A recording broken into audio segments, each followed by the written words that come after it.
summer air hung thick over the suburban streets of Rolette, Texas. The gentle hum of sprinklers clicking away in well-kept front yards and the faint chirping of crickets in the trees gave the illusion of peace. A blanket of calm draped over the quiet neighborhood. In the modest two-story brick house at 5801 Eagle Drive, nestled among homes that whispered of middle-class success and weekend barbecues, a family lived what many would have called the American dream. Darlie Lynn Routier, a vivacious blonde with a radiant smile, exuded charisma. At 26, she was a proud mother to 3 young boys, Devin, Damon, and baby Drake, and the wife of Darren, her high school sweetheart, turned successful entrepreneur. Their home lined with photos of smiling children and shelves stocked with trophies and school projects, testified to a life built on love and effort. But beneath the polished veneer of family portraits and neighborhood cookouts, shadows began to stretch, subtle at first, like storm clouds on a distant horizon. Darren Routier, always chasing ambition, had built a lucrative computer business that afforded the family a lifestyle many envied. Their Jaguar sat in the driveway beside a gleaming sports car.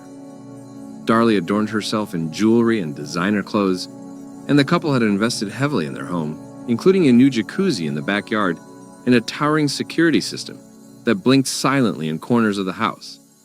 To neighbors, the Routiers were blessed, but money, like water, can erode foundations, and their wealth had begun to drain.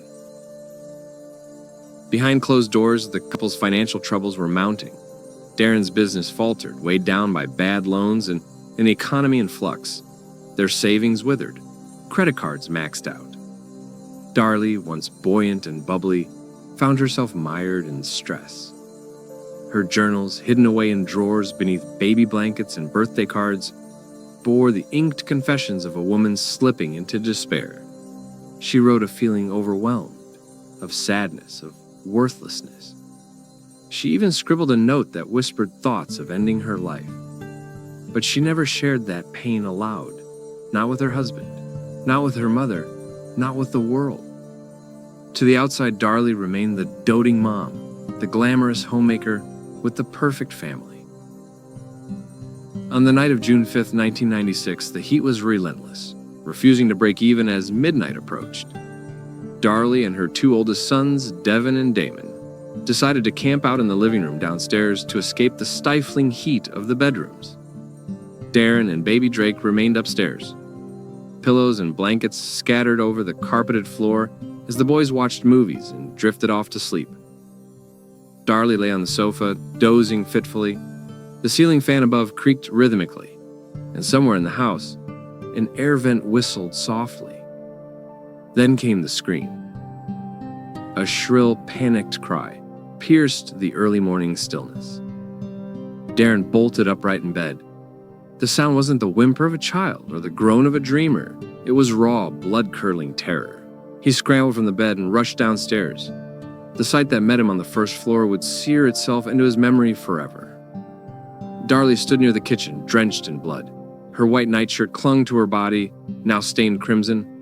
Her hair, disheveled and tangled, swung around her face as she stumbled forward, screaming, "Somebody stabbed the boys! Oh my God! Somebody killed my babies!"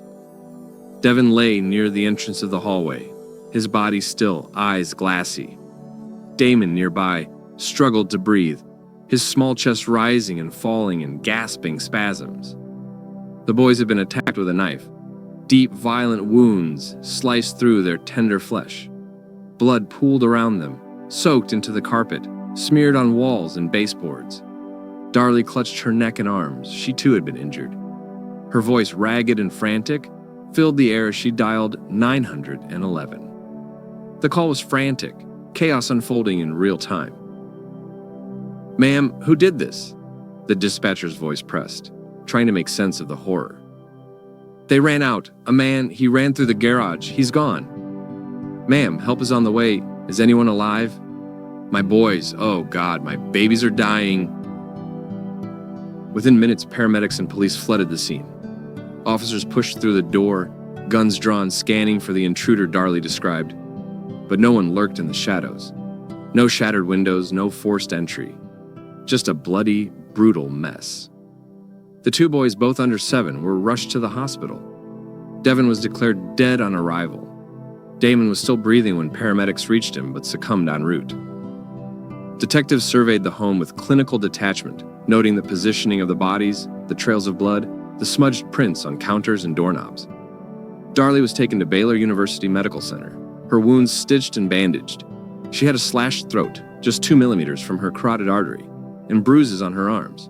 She claimed she had fought the intruder, wrestled with him as he fled through the kitchen and into the garage. But something didn't sit right with the investigators. The scene felt staged. A broken wine glass, shattered near the kitchen, seemed too conveniently placed. A knife, wiped partially clean, lay in the sink. Blood spatter suggested movement inconsistent with the story Darlie told. A torn screen on the garage window was the only sign of forced entry, but there were no footprints in the mulch below it. No signs anyone had come or gone. The alarm system hadn't been set. Darren, interviewed separately, said the screen must have been cut from the outside, but investigators found no supporting evidence. Suspicion brewed quickly, and then came the footage. 8 days after the murders, on what would have been Devin's 7th birthday, a local news crew filmed a small gathering at the boys' gravesite. Balloons bobbed in the breeze. Silly string floated through the air. Children sang happy birthday. And at the center of it all, Darlie Routier, laughing, spraying the string with an exuberance that struck many as bizarre. To the public and the police, it was damning. How could a grieving mother act with such glee mere days after burying her children? How could she laugh while standing over their graves? Darlie would later explain it was a moment of catharsis, a way to honor her son the way he would have wanted. The family, she insisted, had celebrated birthdays with silly string and laughter, not tears. Her mother, Barbara, defended her fiercely, stating that people grieve differently, and that Darlie was putting on a brave face for her remaining son. But to the prosecution, it was gold. The case moved fast. Police arrested Darlie 12 days after the murders. She was charged with the capital murder of Damon. They made the strategic decision not to prosecute her for Devin's death. If the first trial failed, they'd still have a second shot. The trial began in Kerrville, moved out of Dallas County due to media saturation. Jurors sat rapt as the prosecution painted Darlie as a self-absorbed woman, desperate to preserve her lifestyle. They claimed she murdered her children to avoid the burden of motherhood, to keep her sinking world afloat. They pointed to her diary entries, the birthday party footage, and forensic evidence from the crime scene. Blood spatter analysis suggested that Darlie's wounds were superficial, perhaps self-inflicted. Expert testimony argued that the blood trails indicated movement inconsistent with her version of events. There was no evidence of an intruder, no foreign fingerprints, no stolen items, no motive for a break-in.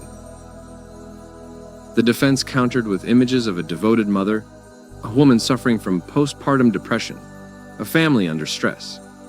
They called experts who questioned the reliability of the crime scene processing, suggesting contamination and poor handling of evidence. They highlighted the lack of direct motive. Why would a mother kill her children so brutally? But the jury was unmoved. After deliberations, they found Darlie Routier guilty of capital murder. She was sentenced to death. Her sobs echoed through the courtroom as the gavel fell, as photographers captured the tears streaking down her face. She was taken to death row in Gatesville, Texas, joining a small group of women awaiting execution. Years passed. Supporters rallied around her, claiming she was wrongfully convicted. Documentaries, books, and talk shows debated her guilt. New lawyers pushed for appeals, citing flawed forensic evidence and tunnel vision by investigators. They pointed to the lack of motive, the timing of her injuries, and alleged misconduct by the prosecution. Doubts lingered, questions hovered, but the sentence stood. Behind bars, Darlie Routier waited. She wrote letters, granted interviews, clung to hope. Her youngest son Drake visited her sometimes. He grew up under the shadow of a tragedy he could never remember, but would never escape. And all the while, the debate raged on. Was Darlie Routier a grieving mother wrongfully condemned, or a cold-blooded killer who murdered her own flesh and blood? The clink of the metal door echoed like a drumbeat as it slammed shut behind her. Darlie stepped into the concrete world of Mountain View Unit, the women's death row facility tucked deep in the Texas countryside. No more plush carpets or giggling children. The soft hum of her baby monitor had been replaced by buzzers, keys, and the ceaseless grind of prison life. Her cell was 6 feet wide, a metal cot fixed to the wall, a toilet bolted to the corner, and a window high above that offered no view but filtered light. Her life, once manicured and carefully staged for photographs and family holidays, had shrunk into steel and cement. She was 27 years old. The world outside didn't stop. Drake grew, the leaves turned, faces she once knew moved on, changed, or faded away. But Darlie remained, frozen in the amber of her sentence. Her legal team, driven by a conviction that justice had faltered, worked feverishly, filing appeal after appeal. They combed through the trial transcripts, scrutinized forensic reports, and unearthed every procedural irregularity they could find. And there were many. In a dusty office far from the prison walls, Stephen Cooper, one of Darlie's defense attorneys, flipped through the evidence logs and police reports with growing disbelief. The more he read, the more the official version of events began to fray. Fingerprints, bloody and unclaimed, had been found on the windowsill near the utility room. DNA samples had been collected, some of them unidentified. Investigators had failed to follow up on certain leads, failed to preserve all materials correctly, and the sock. Dear God, the sock. A child's tube sock, stained with the blood of Devin and Damon, had been discovered 50 yards away from the house, abandoned in an alley near a trash bin. It didn't fit. If Darlie had staged the crime, attacked her sons, then inflicted wounds on herself, cleaned up, planted the sock, all within the narrow window investigators claimed, she'd have to have moved with superhuman speed. And all this while, bleeding profusely herself from a neck wound that nearly killed her. Forensic timelines didn't add up. The sock became a symbol for Darlie's supporters, a shred of evidence that pointed away from her guilt. But it wasn't enough.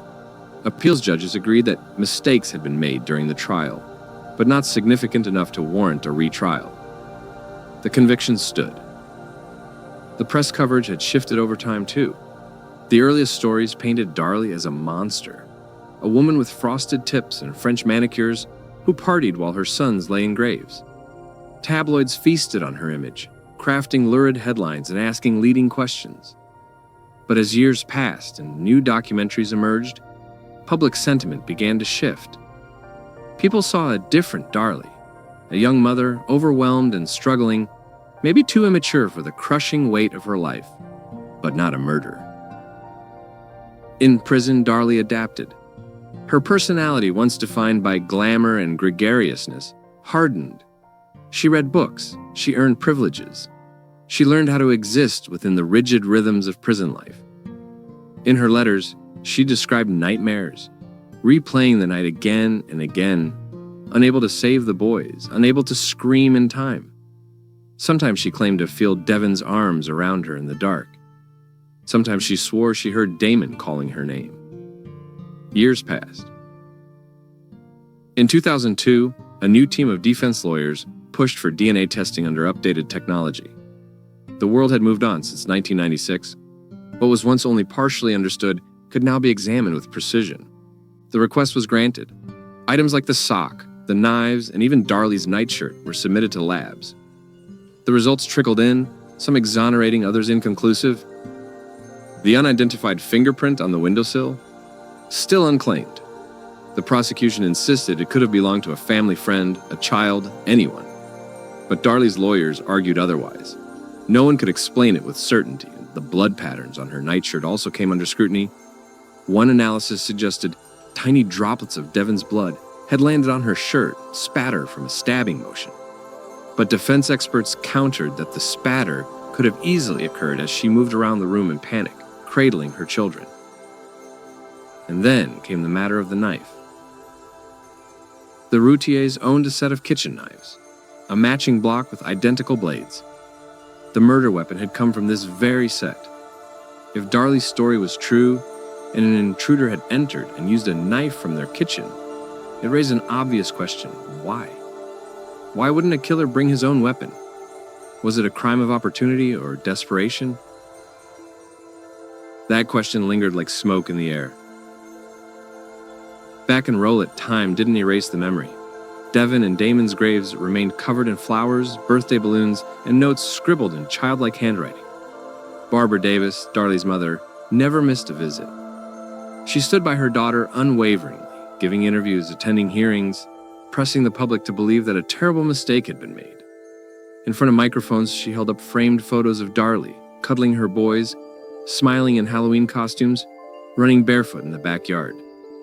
"This is not a killer," she would say. "This is a mother."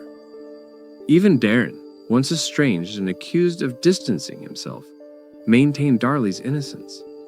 Though their marriage dissolved over time, he never testified against her, and even in moments of quiet reflection, insisted that his wife could never have harmed their children.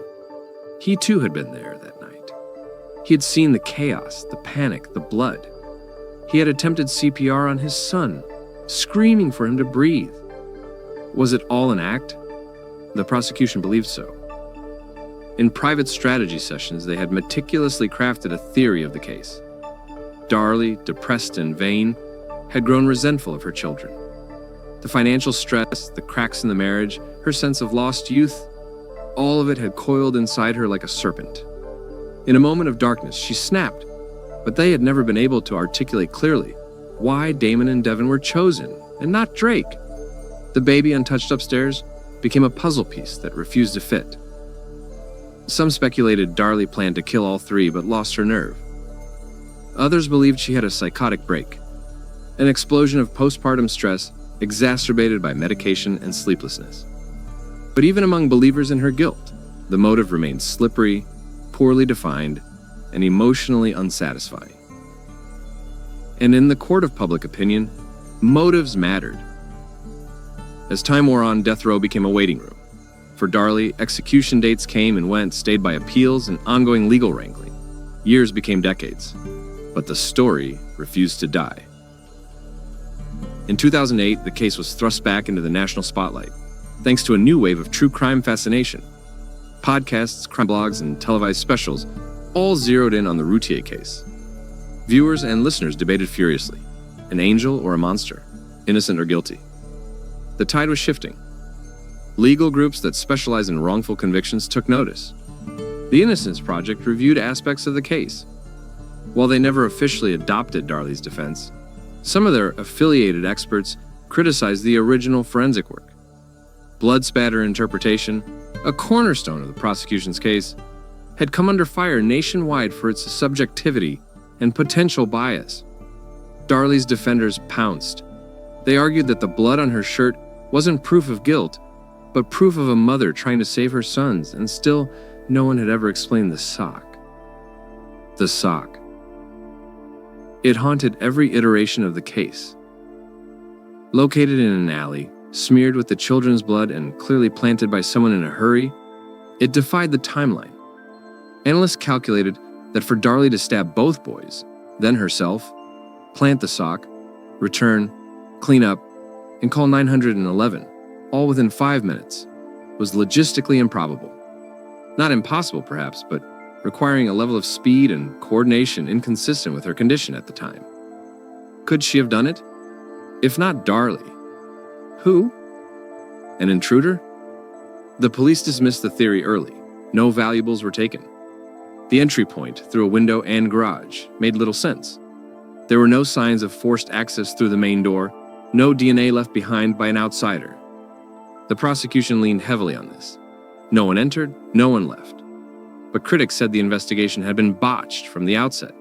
The crime scene hadn't been secured properly. Contamination was likely. Leads weren't followed. There was, in fact, a strange man reported in the neighborhood days before the murders. He had allegedly been prowling around homes, trying doorknobs, peering into windows. Several neighbors mentioned it, but police never linked him to the Routier case. Some theories floated that Darlie had been targeted, that someone she or Darren had crossed came back for revenge. Their business dealings, though not overtly criminal, had involved significant debts and entanglements. Was it possible that the attack was personal? A warning? A punishment? None of these theories ever stuck. Still, the appeals continued. In 2014, Darlie's team secured a major victory. Additional DNA testing was approved on more items from the crime scene. Technology had improved again, and experts were eager to apply the most advanced forensic tools available. Hopes rose. Maybe this time, something conclusive would emerge. Proof of an intruder, a new suspect, or at the very least, doubt strong enough to overturn the conviction. But testing took years. Back in prison, Darlie's health fluctuated. Time weighed heavily. Her hair, once blonde and voluminous, dulled. Her letters became more introspective, more spiritual. She still proclaimed her innocence, but she no longer fought with the same public fervor. Drake, now a grown man, had lived a life split between realities: the mother behind bars, the childhood marked by loss. In 2019, after nearly 2 decades of petitions, legal challenges, and new evidence filings, a judge finally ordered a deeper review of the forensic evidence. It wasn't an exoneration, it wasn't a retrial, but it was a crack in the wall. The court acknowledged that the original case had flaws worth revisiting. It was a moment of vindication for her defenders. Still, the clock ticked. Death row loomed like a shadow across the years. And somewhere in the recesses of the court files, the unanswered questions waited, whispering through transcripts and evidence logs, haunting every page. Why weren't the boys' screams heard by neighbors if the attack took place over several minutes? Why was Darlie's wound so severe, so dangerously close to fatal, if it was self-inflicted? Why were the children stabbed with such brutality? So many wounds, so deep? Why leave Drake unharmed? And the sock. Always the sock. A mother condemned, a family shattered, a nation divided. But the truth, whatever it may be, remained just beyond reach, obscured by blood, time, and silence. Even in a place where every day felt like a mirror of the last, where time stretched long and flat like the Texas plains outside the razor wire, Darlie Routier could feel something changing.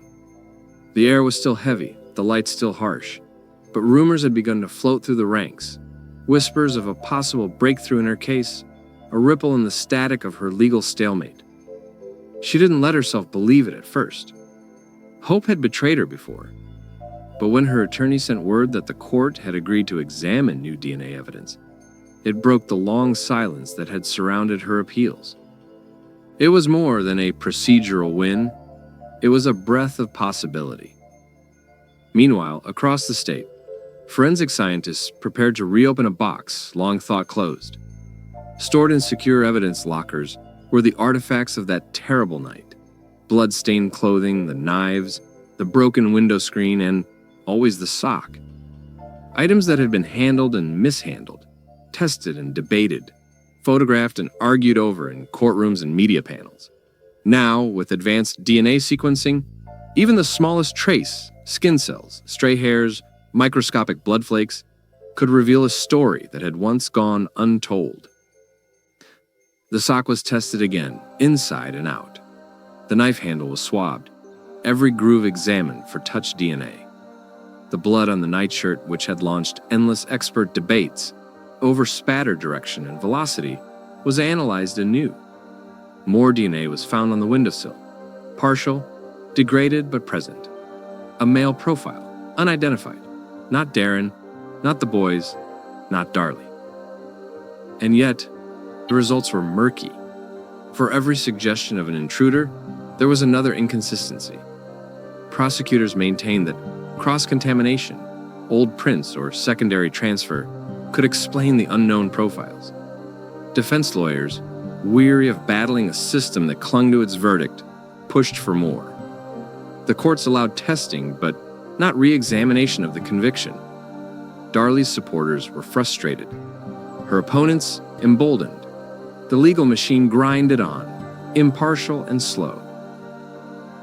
In the town of Rowlett, years had dulled the panic, but not the pain.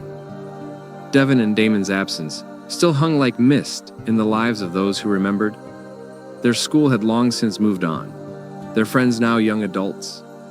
But teachers and neighbors still remembered the laughter that once rang through the Routiers' two-story home, the bike rides, the birthday parties. Even now, parents hesitated when driving past Eagle Drive, slowing their cars, glancing toward the house where the murders occurred. It stood remodeled, repainted, but the stain of history could not be scrubbed away. Darren Routier had rebuilt his life in fragments. He remarried, ran businesses, and raised Drake, the son who had survived by virtue of sleeping upstairs that night.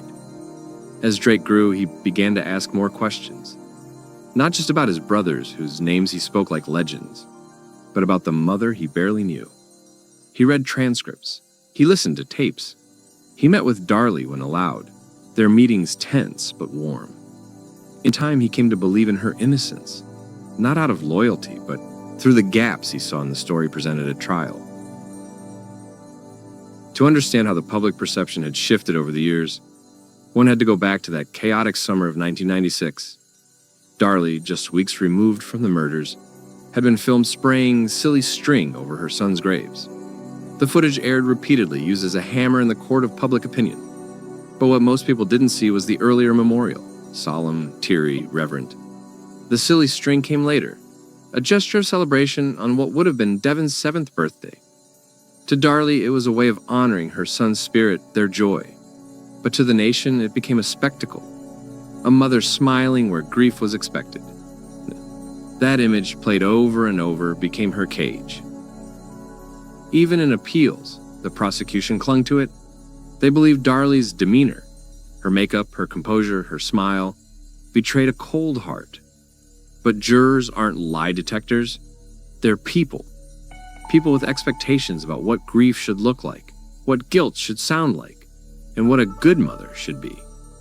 In that courtroom, Darlie failed the test. Yet some would argue the test itself was flawed. Criminal profiler Dr. Richard Ofshe once said, "We have an expectation of behavior after trauma, and when someone doesn't behave according to our script, we call it suspicious." That was the trap Darlie fell into. The prosecution didn't need to prove a motive. They only needed to show enough doubt about her behavior and let the rest fill itself in. Still, what could never be explained away completely were her wounds. A deep slash across her throat, so close to her carotid artery that a slight variation could have ended her life. Defensive cuts along her arms, blood on the floor, on the walls, on the furniture. And none of it told a story that made clean, obvious sense. If Darlie inflicted the injuries herself, she had done so with a level of precision and pain tolerance difficult to comprehend. And for what? To create an alibi? To invoke sympathy? There were easier ways. The crime scene had its own story to tell if anyone would listen. The broken window screen bore traces of disturbance, but no conclusive sign of entry. The vacuum cleaner had been tipped over. A wine glass was shattered on the floor, its shards later photographed near a bloody footprint. The entire area, kitchen, living room, utility space, looked like a tornado had passed through.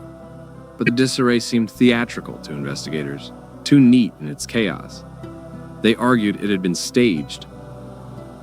Yet that theory too had its problems. The sock remained the central anomaly. If Darlie had staged the scene, it meant she'd stabbed her sons, run 50 yards down an alley to deposit the sock, and returned injured to slash herself and make the 911 call, all within a 5-minute window. The timeline was brutal and unforgiving. Police insisted it was possible. The defense argued it was absurd. In one appeal, a forensic animator recreated the timeline with computer models. They mapped out the house, timed the movements, and calculated how long it would take to run to the alley and back. Factoring in adrenaline, injury, and panic, the conclusion was stark. Unless the laws of physics bent that night, the timeline was impossibly tight. The jury never saw that animation. But the public did. In a televised documentary, the model played in slow motion. Viewers watched a digital figure representing Darlie move through the house, attack her children, run to the alley, deposit the sock, return, cut herself, clean the area, and make the call, all while bleeding heavily. Many were left unconvinced. The prosecution's answer to the timeline was to suggest premeditation. Perhaps the sock was planted earlier, perhaps the wounds were practiced. But there was no evidence of rehearsed injuries, no blood trail leading away from the house, no evidence of the sock being outside before the murders. It became a riddle no one could solve. And still in the background, time moved forward. By 2020, Darlie had spent more than 2 decades in a 6 by 10 foot cell. She wrote poetry now. She read psychology books. In interviews, she appeared older, calmer, less defiant but no less insistent on her innocence. Her hands gestured gently when she spoke, often pressing against her chest when describing her sons. She still called them my babies. She remembered Damon's laugh, Devon's drawings, the way they cuddled against her at night. Her appeals continued. In 2021, a Texas court granted her team another review. This time, a motion for new DNA testing to be overseen by a neutral third party. For the first time, there was serious judicial interest in the theory that the original investigation had been flawed. The Court of Criminal Appeals didn't rule on her guilt or innocence, but it ruled that the question was worth asking again. That in itself was rare. Few death row inmates ever received that level of scrutiny so late in the process.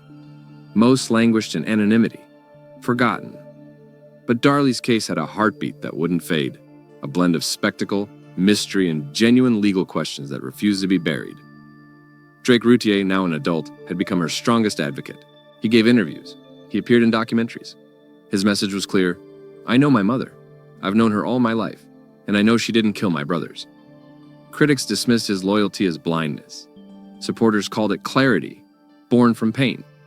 But what couldn't be denied was that he had grown up in the shadow of a case that defined him long before he had words for it. His story added another layer to the debate. What did justice look like for a family so utterly broken? Even Darren, whose relationship with Darlie had grown complicated and distant, expressed renewed support. He had questions, many still, but he no longer believed the case had been handled fairly. In private letters, he wrote about his own guilt, about not being there fast enough, about not seeing warning signs, about what he might have done differently. His belief in Darlie's innocence wasn't loud or performative. It was quiet, haunted, unresolved, and so the story endured. On anniversaries of the murders, small vigils still gathered at the boys' graves. Balloons were released, songs were played, strangers sent flowers. And in courtrooms and offices across Texas, lawyers continued to battle over the meaning of fibers, bloodstains, and legal precedent. In a strange twist of fate, the rise of true crime media had breathed new life into the case. Podcasters unpacked trial transcripts. YouTube analysts dissected interrogation tapes. Online forums exploded with theories, charts, timelines. Some believed Darlie was railroaded. Others insisted she was a master manipulator. But what they all agreed on was this: there were questions, too many to ignore. And as the years passed, a quiet possibility emerged. Not of full exoneration, not yet, but of doubt strong enough to warrant another trial. In the justice system, that was everything. Because in a courtroom, a single reasonable doubt can change the world. The courtroom was hushed. Years had passed since Darlie Routier last stood before a judge in person. Her appeals had mostly been a paper war. Documents submitted, responses filed, arguments made in sterile language that filtered the urgency out of the lives attached to them. But now, in the strange intersection of media frenzy and legal procedure, she was once again physically present in the place where her fate had first been sealed. She sat in a faded prison jumpsuit, her face leaner, her hands calmer, and her eyes scanning the faces around her with the resolve of someone who had been here before. It wasn't a retrial, not yet, but the hearing was critical. Her defense had won the rare opportunity to argue for a new trial, based on new forensic evidence and alleged constitutional violations in her original prosecution. They'd secured expert witnesses, digital reconstructions, fresh analysis of trace DNA. The prosecution, meanwhile, held fast to their story that nothing had truly changed, and that Darlie's guilt had been proven beyond doubt. Outside, news vans lined the courthouse steps. Inside, the prosecution went first. They reiterated the crime. 2 young boys stabbed to death in their home, no sign of forced entry. A mother who had wounds but not fatal ones. A chaotic 911 call. A vacuum knocked over. A sock in an alley, blood everywhere. They presented it not as a mystery, but as a settled narrative. They invoked the jury's verdict, the appellate court's affirmations, and a timeline of events that they argued still made sense. But the defense countered with force. They had waited years for this moment, and they came with precision. They brought forth the DNA analyst who had reviewed the sock and the knife.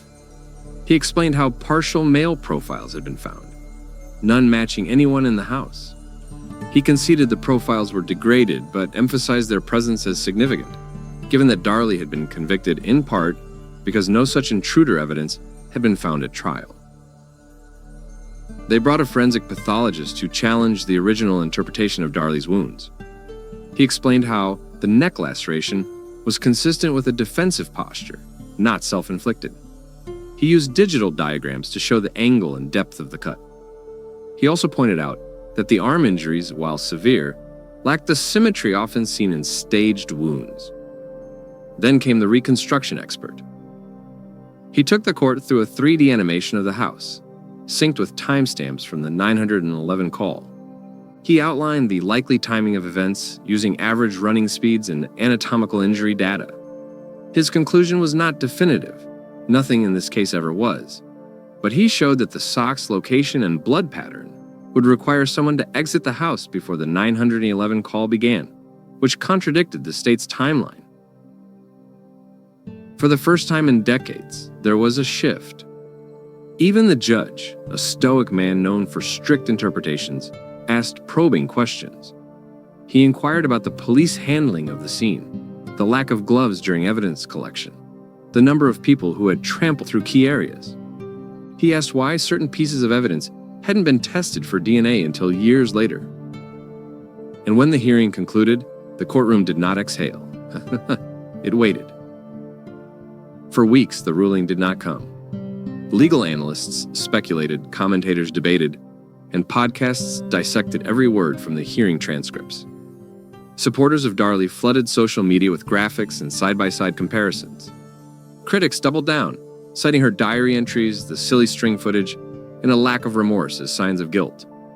As before, the truth felt elusive, obscured by noise and time. Then one morning in early fall, the ruling arrived. The judge denied a new trial.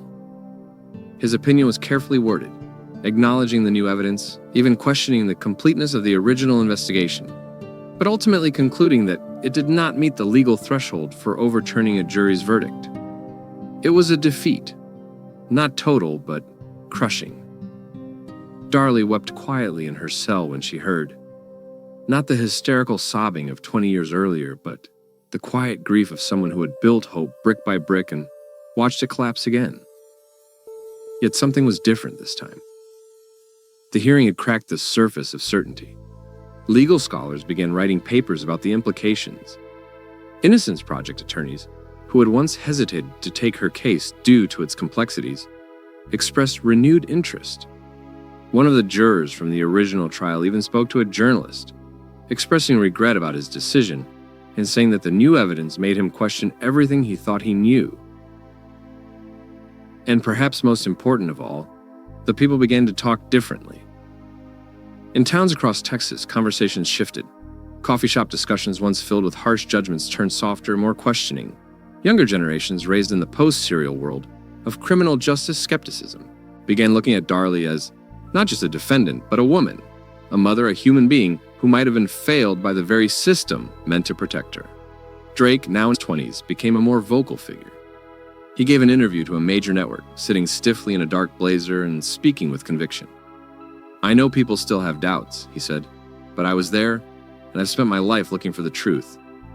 And everything I've seen tells me my mom didn't do this. She loved my brothers. She loved me." He spoke of his childhood, growing up without Devin and Damon, without his mother, living under the weight of a legacy he never asked for, of being treated like a question mark by strangers, as if the crime had made him a living piece of evidence. "I want people to see the full story," he said, "not just what they saw on TV in 1996. His words echoed louder than he expected. That winter, a journalist with national credentials decided to reinvestigate the case. She gained rare access to the evidence files, interviewed retired officers, tracked down former friends and neighbors. Her report was brutal in its honesty. She described how police had zeroed in on Darlie almost immediately, how critical evidence had been mishandled, and how alternative theories were dismissed outright. She wrote of confirmation bias, of community pressure, of a prosecution more concerned with winning than seeking truth. And she asked the question that now hung over everything. What if they got it wrong? That article sparked a domino effect. A major documentary studio commissioned a multi-part series. The Texas Board of Pardons and Paroles requested a full review of the case file. Legal aid organizations began collaborating, seeking ways to present a united front in the next round of appeals. Inside the prison, Darlie remained cautious. She'd seen waves of interest rise and fall, but something about this moment felt heavier. She received more letters than ever before, from college students studying wrongful convictions, from mothers who saw themselves in her, from former jurors in other cases who'd come to doubt their own decisions. The tone was no longer just sympathy. It was solidarity. In one letter, a woman wrote, "I used to think you were guilty because of how you acted, but I've come to understand grief doesn't follow rules. I'm sorry it took me this long." Darlie read it 3 times before placing it gently in a box she kept under her cot, a collection of reminders that she was not invisible. Then came a development no one expected. A private donor, stirred by the renewed attention, offered to fund an independent investigation, hiring the best forensic experts, legal consultants, and even retired FBI profilers to review the entire case. The team they assembled was formidable. Their aim was not to prove innocence, but to find truth, wherever it led. Their findings shook the foundations of the state's case. First, they identified inconsistencies in the blood spatter analysis used at trial. Modern tools revealed that the patterns on Darlie's nightshirt were likely from passive contact, not cast off, a detail that had once been key in portraying her as the attacker. Second, they examined the police notes and discovered contradictions in the testimony about the state of the house when officers arrived. Third, they interviewed first responders who admitted off the record that the scene had been chaotic, with procedures often bypassed in the rush of emotion. Then came the bombshell. The sock, long a point of debate, was found to have skin cells inside that matched none of the Routiers. The sample was too degraded to yield a full profile, but the mitochondrial markers suggested someone outside the family. Further testing was impossible, but the presence alone was enough to reignite every theory about an unknown assailant. The report, nearly 400 pages, was submitted to the court along with a new petition for post-conviction relief. Darlie waited. And this time, the response came faster. The judge ordered the state to respond within 30 days. He acknowledged the significant new findings and stated that the interests of justice require further review. It wasn't a declaration of innocence, but it was the first time an official voice had acknowledged that perhaps, just perhaps, a mistake had been made. Meanwhile, public opinion began to pivot more visibly. Polls showed that support for a new trial had grown. Celebrities tweeted in her favor. A national magazine put her case on the cover with a single, provocative question. Did Texas kill the wrong woman's children? It was a jarring headline, but one that cut to the core of the matter. At the heart of the case was no longer just guilt or innocence. It was process, fairness, trust in the system. Could a justice system that once celebrated its verdict admit it might have erred? Could a society built on order accept the chaos of reversal? These questions loomed large as the next hearing date approached. Darlie, her hair grayer now, her eyes deeper, stood in the mirror of her cell and whispered her son's names. Devin, Damon, I'm still here. She pressed a trembling hand against her chest, steadying her breath. Outside, people gathered with candles once more. Not just to mourn, but to demand. not just to grieve, but to question. Because truth, when hidden long enough, grows louder in the silence. And the silence was beginning to break. The sound of iron doors clanging shut had become part of Darlie Routier's internal rhythm.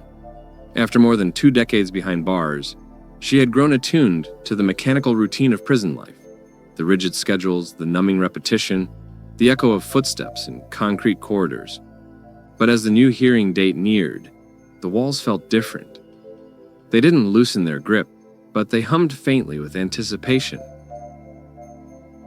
Inside the high-security unit where death row inmates were kept, whispers traveled faster than guards. News of Darlie's pending court review had filtered through the grapevine and was met with quiet awe. Not many got this far, not after a conviction as public, as televised, as scrutinized as hers. The fact that the state was being ordered to respond again after so many years meant that someone, somewhere, believed the door might open, even if only a crack. On the outside, preparations moved in parallel. The legal team, now backed by both private funding and growing public interests, assembled their final brief. They combed through the independent forensic report, highlighted key witness retractions, and built a case not just on new facts, but on a recontextualized history. Their narrative was clear. Darlie had been convicted not because of overwhelming evidence, but because of a series of misinterpretations, biases, and a community's need for closure at any cost. They started with the crime scene itself. The state's original theory had always leaned heavily on the idea of staging. The overturned vacuum cleaner, the broken wine glass, the blood-smeared sink, it had all been framed as evidence of a clumsy attempt to simulate a home invasion. But now, forensic reconstruction offered another possibility, a chaotic, instinctive response to trauma. Blood patterns, once deemed suspicious, were shown to be consistent with frantic movement, possibly of a mother attempting to assess her children's injuries, possibly of a woman in panic, confused, and bleeding. The new team brought in a cognitive psychologist who specialized in trauma response. She testified in a preliminary deposition that grief and shock often manifested in ways the public misinterpreted. "We expect people to behave in line with the script," she explained, "but real trauma often derails logic. It freezes you or propels you into motions that appear odd. That doesn't mean those actions are deceptive." It was a subtle but vital point. For too long, Darlie's perceived demeanor had been used against her, the footage of the silly string ceremony especially. It had become a sort of cultural artifact, wielded by the prosecution to suggest coldness and guilt. But under this new lens, it was re-examined with empathy. One forensic videographer offered analysis of the footage frame by frame, noting the moments of genuine sorrow before the cameras were rolling. What was captured and presented to the world, he said, was a curated slice of a larger emotional reality. Public sentiment continued to shift.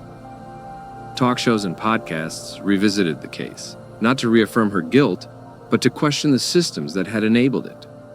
Legal analysts raised concerns about the original defense team's lack of experience with capital cases. They criticized the prosecution for leaning so heavily on character assassination and circumstantial evidence. More troublingly, they highlighted procedural violations, unreported evidence, mishandled exhibits, and lost records. Darlie's mother, Darlie Key, emerged again as a central figure in the renewed battle. Her resilience had never wavered. She had spent her retirement knocking on doors, writing letters, attending rallies, and appearing in every documentary and interview that would have her. Now, standing in the halls of the courthouse once more, her face carried the weight of a lifetime of advocacy. "We're not asking for special treatment," she told reporters. "We're asking for a fair chance, that's all." Inside the courtroom, the arguments resumed. This time, the atmosphere was different.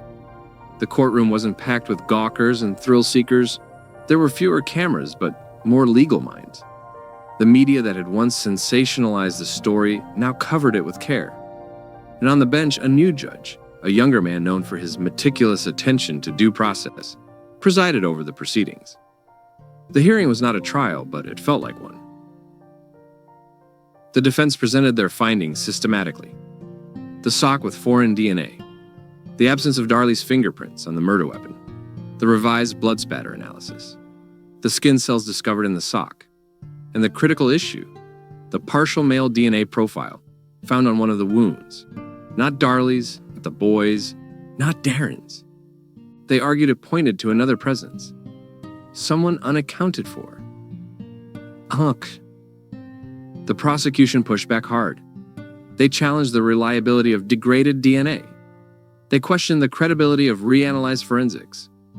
They leaned on the strength of the original jury's verdict, invoking legal doctrines of finality and the need for closure. They pointed again to motive, opportunity, and behavior.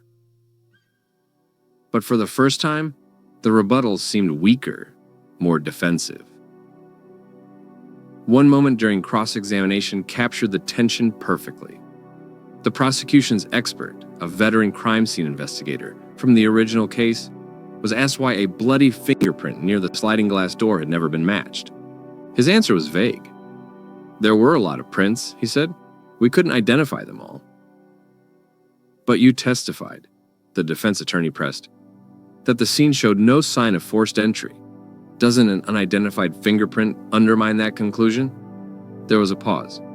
"I suppose," the expert conceded, "in hindsight, it might." It was a small crack in a once impenetrable wall. Outside, Darlie's supporters held silent vigils. They wore buttons with her sons' names, not as a spectacle, but as a reminder. "Justice for Devin and Damon," one sign read, "means truth for Darlie." They were not denying the horror of the crime, only that the wrong person may have been punished for it. The judge, after hearing days of testimony, adjourned with a promise to deliberate swiftly. His ruling would determine whether the case merited a full evidentiary hearing or even a retrial. The weight of the decision was palpable. It would either revalidate a system's judgment or acknowledge the potential for a catastrophic error. Back in her cell, Darlie waited. She had been here before, many times. Appeals filed and denied, hopes kindled and extinguished. But something about this time felt heavier. More eyes were watching, more voices were joining, more cracks were appearing in the narrative that had once seemed sealed. Drake visited her during the week after the hearing. They sat across from each other, separated by a scratched plexiglass window. He was taller now, broader. A man, not the boy she remembered. He smiled gently, though his eyes betrayed the weight he carried. "You look stronger," he said. "I have to be," she replied. "You give me reason." They didn't talk about the details. There had been too many conversations, too much legal jargon, too many motions and delays. Instead, they spoke like mother and son. She asked about his work, his life, whether he was seeing anyone. He asked about the other women on her unit, how they were coping. As the visit ended, he placed his hand on the glass. She mirrored it. "I believe in you," he said. "I know," she whispered. "That's why I'm still standing." Then one morning, the ruling came. The judge granted a full evidentiary hearing. His opinion was clear and pointed. "The accumulation of newly discovered evidence," he wrote, "raises substantial doubts about the reliability of the original verdict." He acknowledged the procedural flaws, the advancements in forensic science, and the potential for alternative explanations that had not been considered at trial. It was not an exoneration, but it was a lifeline. The announcement sparked national headlines. "Routier case reopened," one outlet declared. "Texas woman on death row gets new hearing." The legal community buzzed with renewed energy. And inside the prison, Darlie sat in stunned silence. She pressed her palms together, whispered a prayer she'd memorized years ago, and allowed herself, for the first time in decades, to truly hope. The evidentiary hearing was set for early spring. It would be a comprehensive review of the trial, the evidence, the witnesses. A chance to finally present the full picture, not the caricature, not the headlines, but the complexity of truth. The defense prepared meticulously. They organized expert testimony, tracked down long-lost witnesses, and subpoenaed documents once buried in obscure files. The prosecution, while still asserting Darlie's guilt, was forced to concede the necessity of review. Their strategy shifted, no longer claiming absolute certainty, but rather defending the process that led to conviction. As the date neared, one key development rocked the case. A former neighbor who had moved out of state years earlier came forward with a sworn affidavit. He claimed he had seen a strange man loitering in the alley behind the Routier home on the night of the murders. He hadn't spoken before, he said, because he feared being dragged into the spotlight. But with the case back in court, his conscience could no longer bear silence. The defense filed the affidavit immediately. It wasn't conclusive, but it added one more voice to the chorus of doubt. When the evidentiary hearing began, the courtroom was somber. No media circus this time, just family, legal teams, and a handful of observers. Darlie was led in wearing civilian clothes for the first time in years. Her blonde hair, streaked with gray, was pulled back. Her expression was calm, but focused. She listened to every word, every challenge, every defense. When her attorneys asked the judge to allow her to testify, there was a brief pause. The prosecution didn't object, and so after years of silence, Darlie Routier took the stand. Her voice trembled at first, but steadied. She recounted the night of the murders, not in rehearsed detail, but with a raw, lived memory. The boys waking her, the chaos, the blood, the confusion. She described the pain, the guilt of surviving, the disbelief of being accused. She acknowledged her mistakes, acting in ways people didn't understand, trusting too quickly, not defending herself forcefully enough. But she looked the judge in the eye and said, "I didn't kill my children." The room was still. As the hearing closed, the judge took the matter under advisement. No ruling came that day or the next. But the narrative had changed. The once certain guilt was now a question. The black and white image painted decades ago had been overlaid with shades of gray. And in that space, there was room for doubt, for truth, for justice to rise again. Inside the prison, Darlie returned to her cell. She didn't know what the future held.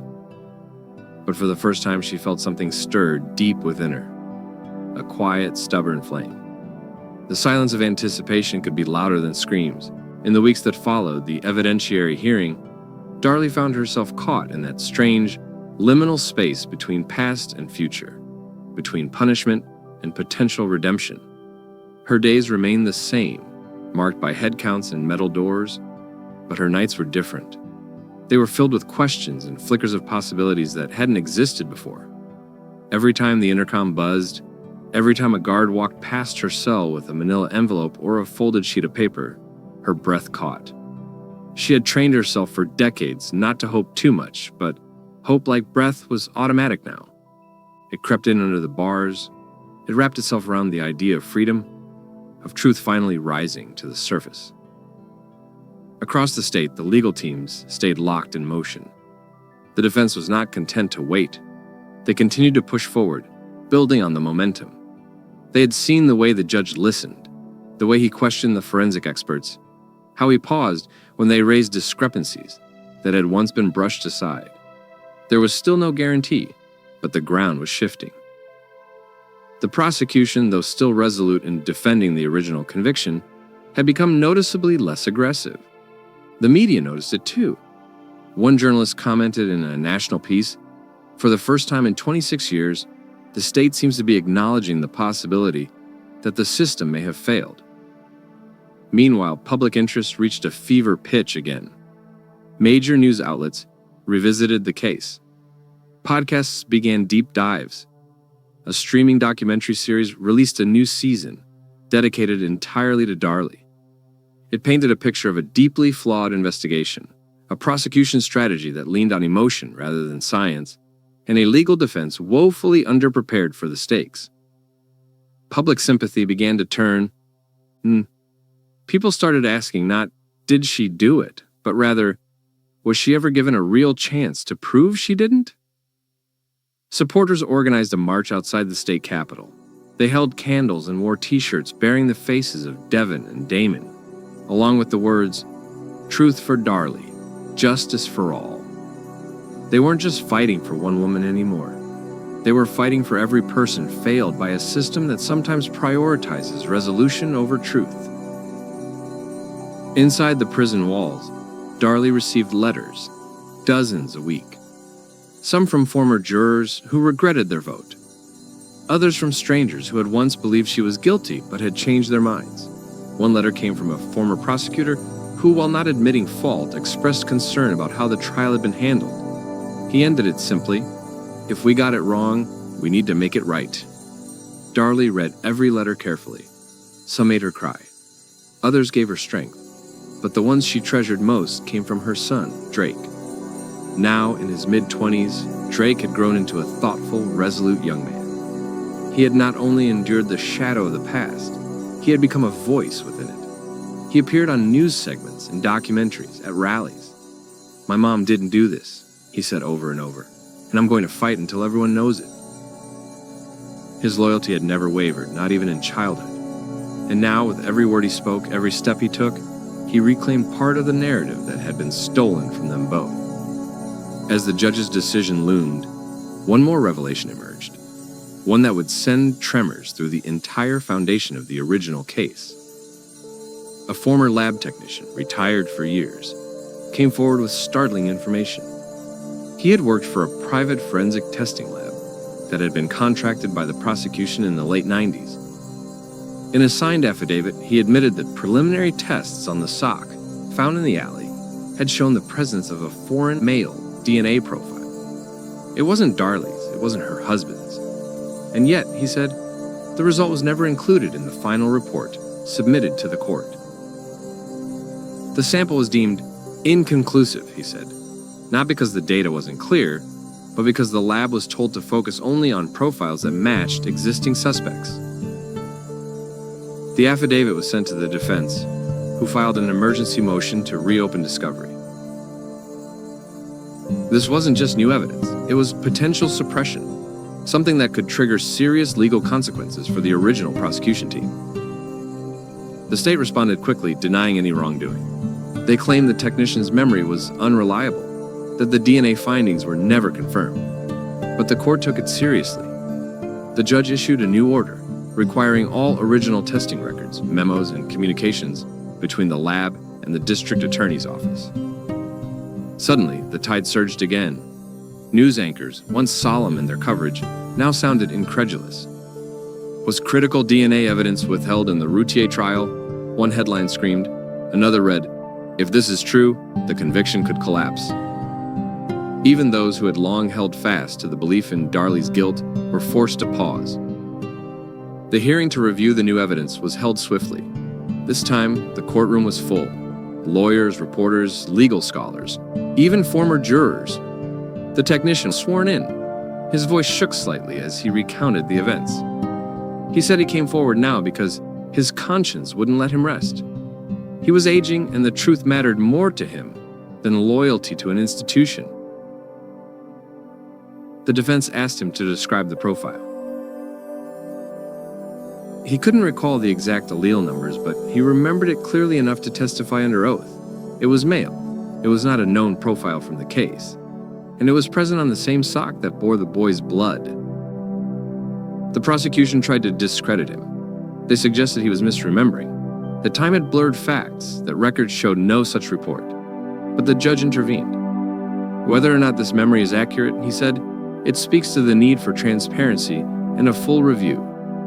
Tay. Outside, cameras rolled. Analysts debated on air. Polls showed a sharp increase in public belief that Darlie might be innocent. But back in her cell, Darlie didn't celebrate. She knew how fragile hope could be. She had held it before, only to watch it splinter beneath the weight of legal red tape. Still, she allowed herself to feel something close to optimism. Not for herself, but for the truth, for her boys, for the chance that their story wouldn't end in silence and shadows. Then one quiet morning, the ruling came. the judge granted Darlie Routier a new trial. The courtroom erupted, not in cheers, but in stunned disbelief. The order was clear, written in direct and unwavering language. The accumulation of new evidence, the possibility of withheld material, and the presence of foreign DNA profiles, not previously disclosed to the defense, indicate that the original trial did not provide sufficient grounds for conviction beyond reasonable doubt. Darlie's legal team embraced. Her mother wept openly. Drake, seated just behind them, pressed his hand to his mouth, trembling. Darlie herself closed her eyes.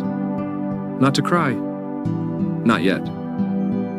She was going home, but not quite. A new trial meant everything had to begin again. New jury, new evidence, new arguments.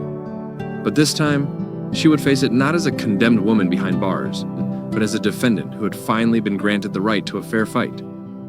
Within a week, Darlie was transferred from death row to the county jail, where she would await the new proceedings. The change in environment was jarring. She could see the sky more often now, hear traffic in the distance, smell rain through the window. Her first phone call was to Drake.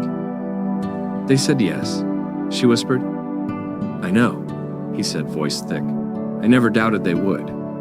She laughed quietly. You should have. Everyone else did. Not me. He paused. Mom? Yeah?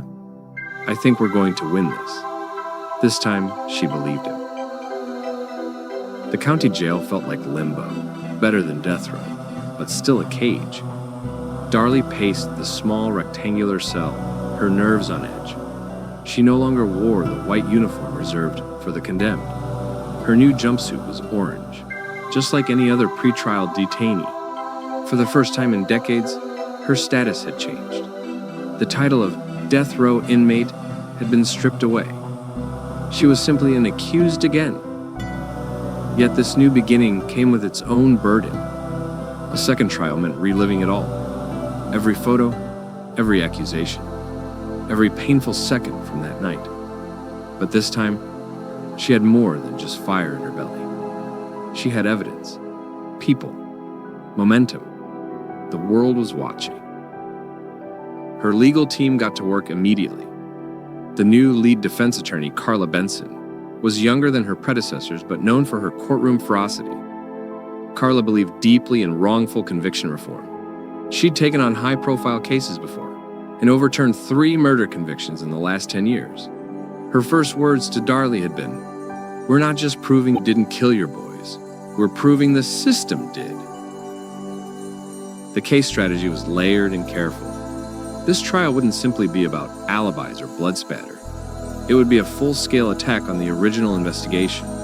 How tunnel vision led to missed leads, how evidence was misinterpreted, and how jurors were emotionally manipulated by graphic images rather than guided by science. Most important was the DNA evidence, the foreign male profile on the sock. The new testing also showed a partial male profile on one of the kitchen knives, not strong enough to identify someone, but strong enough to cast doubt. And then came the fingerprints. A latent print on the coffee table, long believed to be smudged and unusable, was reanalyzed using new software unavailable in the 90s. The results were conclusive. The print didn't match Darlie, Darren, or either child, nor did it match any of the first responders. It was a foreign fingerprint, left behind by someone who had been in the house the night of the murders. And this time, the defense wasn't the only side raising questions. Members of the press began investigating the original detectives. A series of exposés followed, revealing the culture inside the police department at the time. Pressure to close high-profile cases quickly, bonuses tied to conviction rates, and at least one internal complaint from a rookie officer who had questioned Darlie's guilt and was told to drop it. In one explosive interview, a retired sergeant stated flatly, "We had our suspect from day one. Everything else was about fitting the evidence to match."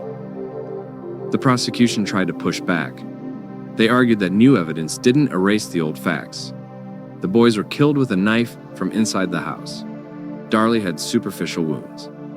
She lied on the 911 call. She showed no emotion in key moments.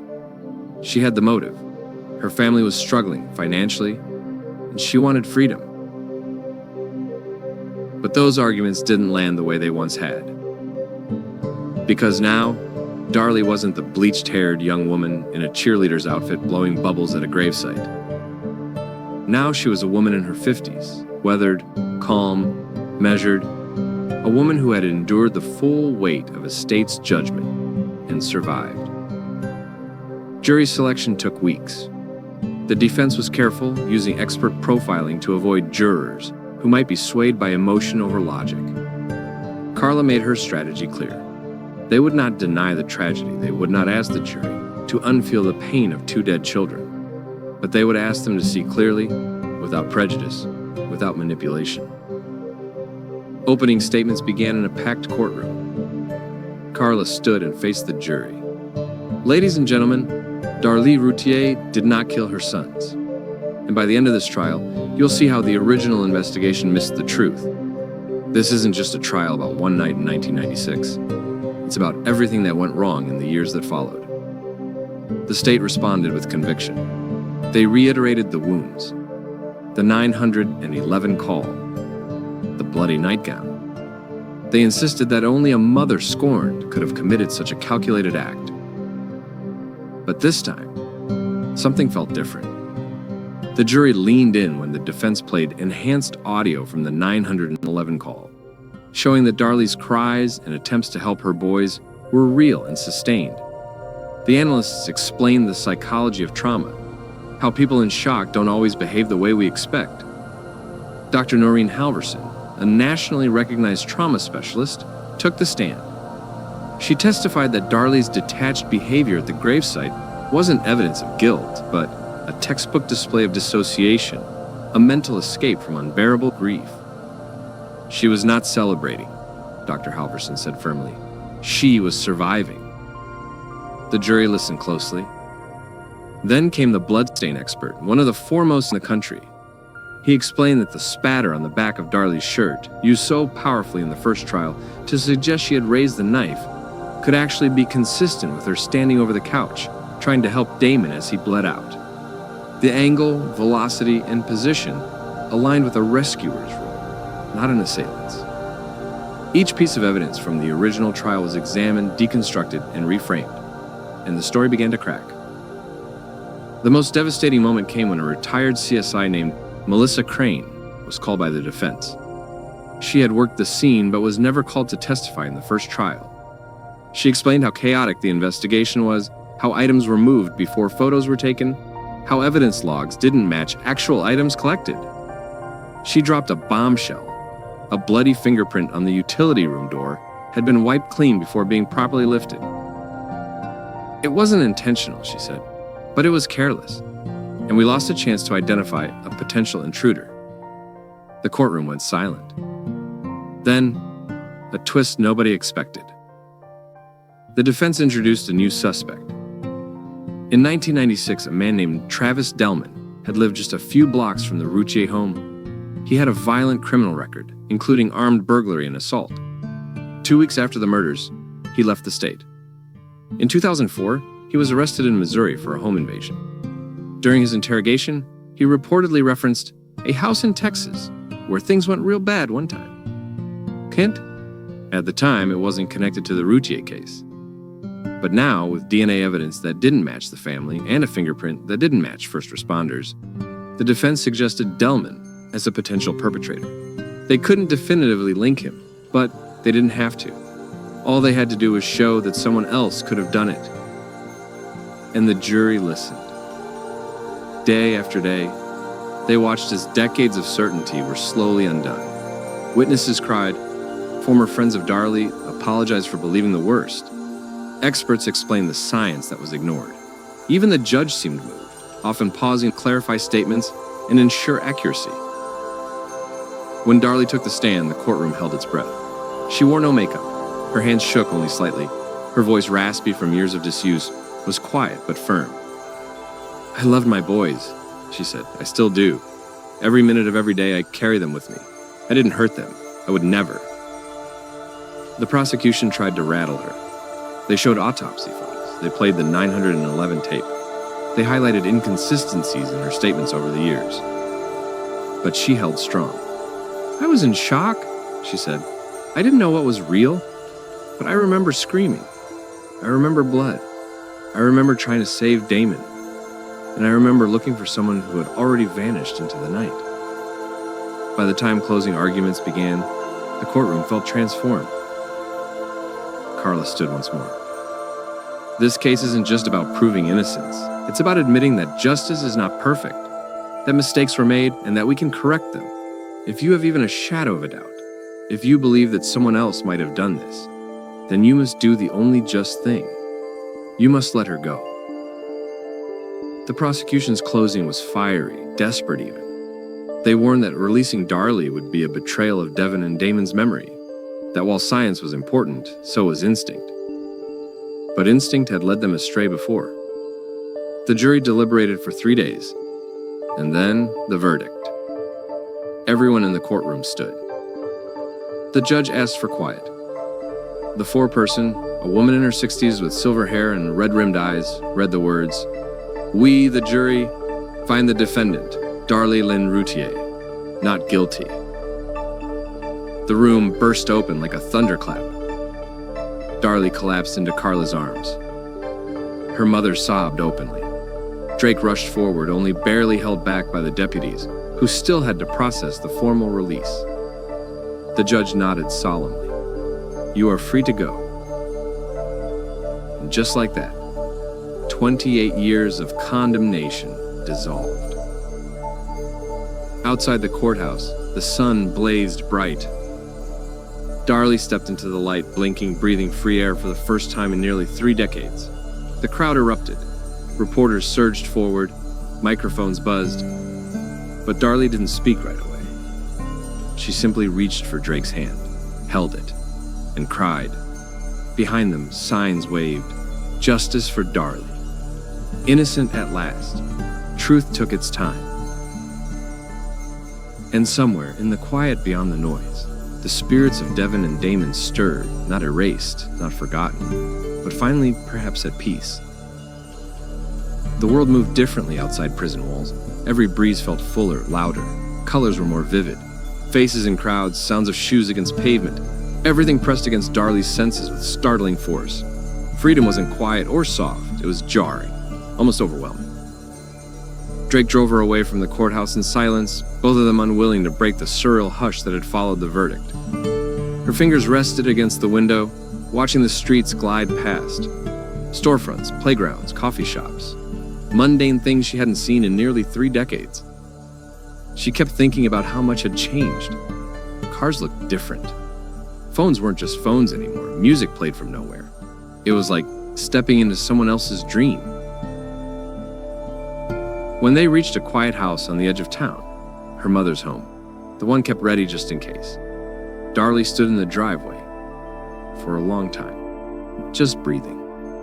The door was open before they reached it. Barbara, her mother, stood there sobbing, arms outstretched. Darlie embraced her with a fierceness that neither had known they still possessed. That night, the 3 of them, Darlie, Drake, and Barbara, sat around a small kitchen table, eating spaghetti with too much cheese and drinking sweet tea. It felt like resurrection. Darlie laughed, really laughed, and cried when she saw a photo of Drake in his cap and gown from high school. She traced the lines on his face, stunned at the man he had become. But freedom, even when earned, isn't simple. The media remained ravenous. There were interview requests, book deals proposed, TV dramatizations pitched within hours of the verdict. Networks wanted exclusive rights. Journalists camped outside the home. The story of Darlie's release became a global headline. Yet inside the house, Darlie struggled to adjust.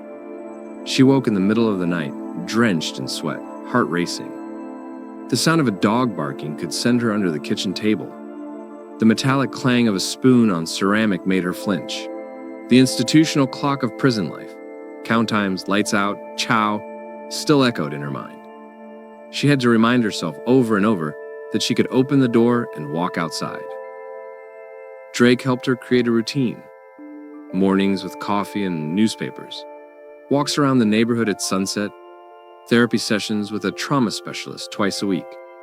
And slowly, Darlie began to re-enter the world. She started reading books again, listening to music.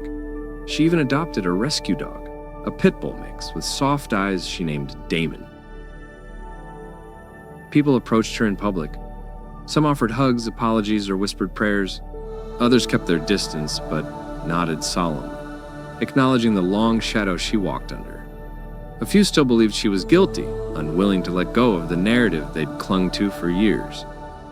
She ignored them. A month after her release, Darlie gave a televised interview, her first and only. Sitting across from a well-known journalist, she spoke with measured clarity. "I never thought I'd see this day," she began. "Not because I didn't believe it was possible, but because I didn't think the world would ever look again. But it did, and I'm grateful." When asked what she wanted now, she answered simply, "Peace. Not just for me, but for my boys." That interview changed everything. Public opinion swayed overwhelmingly in her favor. A petition to formally exonerate her garnered 500,000 signatures in less than 2 weeks. Legal analysts and criminal justice reformers called for a full investigation into her original conviction and the conduct of the prosecution. Then came the civil lawsuits. Darlie's legal team filed a wrongful conviction claim against the state, seeking damages for the 27 years she spent on death row. It wasn't just about the money, it was about recognition, about making the state acknowledge that a mistake had been made, that a life had been wrongly taken from her, minute by minute. The Attorney General's office resisted. They offered a settlement, lower than expected, with no admission of wrongdoing. Darlie rejected it. "I won't accept hush money," she said in a statement. "I want accountability." Meanwhile, other cases began to surface. Women convicted under similar circumstances, little physical evidence, emotional trials, damning 911 tapes, saw their own cases reopened. Darlie's name became synonymous with reform. She testified before state lawmakers, pushing for changes in how forensic evidence is handled and how prosecutors are allowed to present emotionally charged images in court. "I'm not here to tear down the justice system," she said during a session. "I'm here to remind it that truth is more important than victory." It was during one of these appearances that she met a woman named Susan Ramirez, a public defender who'd spent years fighting wrongful convictions. Susan introduced her to a network of exonerees, people who understood what it meant to be free and still feel imprisoned by memory. Together, they formed a foundation, the Devin Damon Justice Project. Its mission was simple: provide legal aid and psychological support to the wrongfully convicted, especially mothers. The name brought tears to Darlie's eyes every time she said it. "This is how I keep them with me," she told a reporter, "by making sure this never happens to another mother." She visited schools, gave talks at universities, and slowly, the image of the bubble-blowing, stone-faced mother at a gravesite was replaced by that of a warrior, a woman who had risen from a grave the system had dug for her. Still, the past was never far. On the anniversary of the boys' deaths, she returned to the cemetery, not for cameras or press, just to be near them. She knelt between the two headstones, laying white roses, her hands trembling. For a long time, she said nothing. And then, barely above a whisper, "I'm so sorry I didn't protect you, but I promise I will protect your names. I will make sure the world remembers who you were." She sat there for hours, letting the breeze move through her hair, letting the silence answer back. Years passed. The state eventually settled with Darlie, awarding her damages and issuing a public statement acknowledging the wrongful conviction. The words were clinical, but they mattered. They were proof that she had been right to fight, that she hadn't imagined the injustice, that the system had failed her, and that for once it admitted it. Darlie never remarried. She never tried to reclaim the life she'd once had. That world was gone. But she built something new. Her relationship with Drake deepened. They traveled together, gave talks, walked side by side into every courtroom, and hearing where someone else fought for a second chance. When asked once if she had forgiven the people who put her away, she paused. I don't know if forgiveness is the right word, but I don't carry hate. I can't. It's too heavy. I carry truth instead. And it gets lighter the more I speak it. In the end, the legacy of the case wasn't just the tragedy of two murdered boys. It was the story of a system forced to face its flaws. Of a woman who refused to break. Of a son who never gave up on his mother. Of a mother who never stopped grieving, but found a way to turn grief into change. And of justice not as a destination, but as a long and painful road that only the brave keep walking. On the 10th anniversary of her release, Darlie stood at a podium beneath a banner that read, "Truth Never Dies." She spoke to a crowd of law students, survivors, and advocates. When I was 17, I wanted to be a nurse, she said. Then I became a mother. Then I became a prisoner, and now I'm something else entirely. I'm a reminder that even when the whole world says you're guilty, if you know the truth, you fight. No matter how long it takes, you fight. And the room erupted in applause, not for a celebrity or spectacle, but for a woman who had endured, who had risen, and who had finally, truly come home.